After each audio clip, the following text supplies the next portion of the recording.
Hey everybody, welcome back to another movie review. Hope you guys been enjoying the content channel as of late. I had some other videos that I was going to be posting up before I was going to do this review, but I never got around to posting them, so instead I'm going to post them after this video, and I'm probably going to do some adjustments here and there because, I just realized I could do something different with those videos, but those videos will be coming out soon. In the meantime, me and my brother went out to the movies today.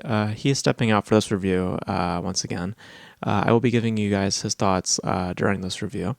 We have pretty similar thoughts on this film. And, well, here we are. So, just got back from the theater, and now we're going to discuss the film that we're discussing today, which is The Bad Guys 2, which was directed by Pierre Preffel, who also directed the original film, which was released in 2022. This stars Sam Rockwell, Mark Maron, Awkwafina, Craig Robinson, Anthony Ramos, Zazie Beetz. They all return, as well as the writers and the composer. So pretty much the entire gang is back, and they're met with newcomers.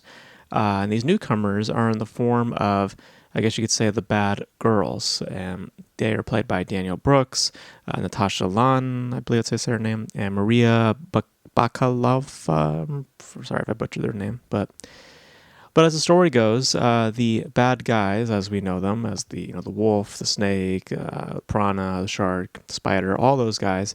If you saw the original film, they ended up becoming the good guys, and they're having trouble finding their place as the good guys as they are. Trying to find work and trying to find stability, and it's a bit of a difficult time for them. And while they're doing this, a new group of bad guys, as you would, have taken over, and they decide to try to perform a good deed and try to bring these people in. And they get caught up in the mix between these bad girls, and these bad girls use them to help them in their latest heist, which is to steal this rocket Moon X, which is a riff on the Elon Musk thing. And the bad guy, or the good guy, the former bad guys as we know them, may perhaps have to perform one last heist, and so maybe find a way to redeem themselves and to find themselves, find themselves more than what they believe themselves to be. So if you've seen the original, a lot of what I just said is a lot of what that original film offered. It was a film largely about, trying to accept things, accept changes, and accept, truthfully who you are, the potential for what you could be, earning respect. These are all things that the original had talked about, and the sequel pretty much relays those same qualities. Now, as I kind of illustrated, the film is bringing back pretty much everybody. You got the original director back, you got the original writers back, the original cast is back, and fundamentally what you get from that original film and in that original talent is pretty much what you get in the sequel. And for better or worse, I think that it, provides some level of charm that original film bared, which, to relay my thoughts on the original, I thought the original was fine. I didn't think it was anything fundamentally, great, but I think that it did some things that were interesting. Visually, it was quite interesting, very stylistic, had a high energy, which I'm typically against, but in the way the film approached it, it actually felt welcomed, and it felt fun, and some points kind of thrilling and exciting. And at some points, this also relays the same qualities, where you just feel yourself kind of juvenized and just energized. And a lot of that has to do with how things are just built fundamentally with the cast. They're just camaraderie between each other. And, just a lot of the spirit that original film had carries over here. I think that my problem with the film, though, if I were to give it anything, is that it reminds me a lot of ways of Inside Out 2 was, where Inside Out 2 does also the very same thing, but I just feel as though that doing so, it doesn't make that film great or distinct. It just makes it feel like an extension of what we've seen before, but having to label it as the sequel, it just feels as though it's less of a value.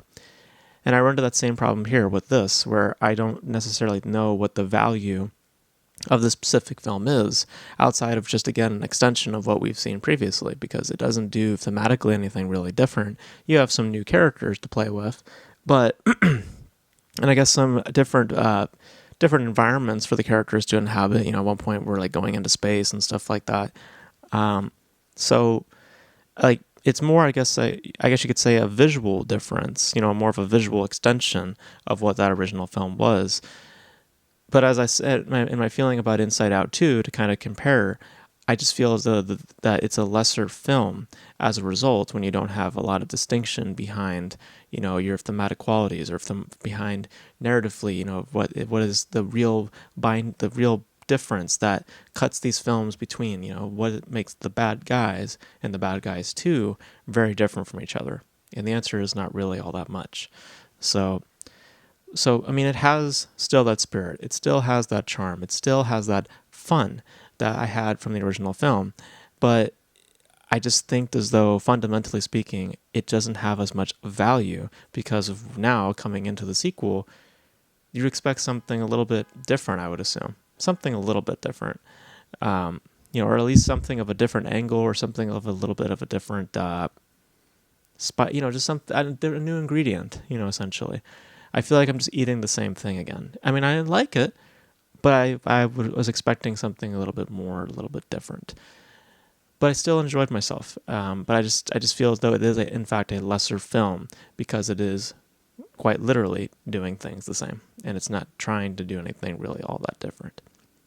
So I had a good time, but I wish that it did something more fundamentally different, and was able to provide distinction rather than just retreading and, in some ways narratively, just redoing what that original film did. So it's not bad.